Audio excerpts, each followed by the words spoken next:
भांडूप तुळशेत पाड्यात घडला दुःखद अपघात.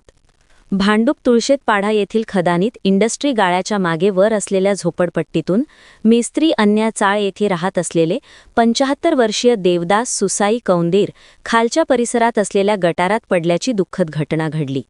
देवदास कौंदीर त्यांच्या घराच्या बाल्कनीत उभे असताना ते उभे असलेला स्लॅब कोसळल्यामुळे देवदास कौंदीर खाली पडले. ते पडल्यानंतर प्रत्यक्षदर्शींनी लगेचच त्यांना वाचवण्यासाठी घटनास्थळी धाव घेतली. आपने क्या देखा, इधर क्या हुआ अभी?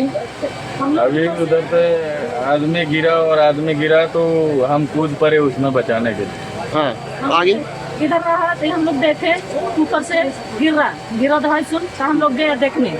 ऊपर से लोग बोल रहा है कि बोले बचाओ बचाओ, तो हम लोग को पता नहीं था कि आदमी है। तो हम लोग देखेंगे तो देख रहे कि आदमी है, तो कूद पड़ा निकालने के लिए, बचाने के लिए। तो निकाला तो देख रहे हैं कि मर गया। अच्छा, खटखा कर रहा था, नहीं ऊपर से पानी डाला। हाँ पानी डाला, मुंह धोया। हाँ, गया। अच्छा, तो उसको अस्पताल कौन लेके गए इधर? उनका घर वाला आदमी, उसका घर वाला के गया फटक से। ओके, ठीक है। जाके हाँ, वो वहीं पे आपको निकाला तो शौक हो गए। घटना कशी घडली आणि का घडली हे तपासण्यासाठी पोलीस आणि फायर ब्रिगेड यांनी घटनास्थळाचा पंचनामा केला. झोपडपट्टी क्षेत्रातून थेट मागच्या बाजूला गटारात पडल्यामुळे त्यांना खूप मार लागला. त्यांच्या नातेवाईकांनी लगेचच त्यांना राजावाडी रुग्णालयात दाखल करण्यासाठी नेले असता तेथील डॉक्टर्सनी घटनास्थळीच त्यांचा मृत्यू झाल्याचे घोषित केले. ब्युरो रिपोर्ट, जनादेश.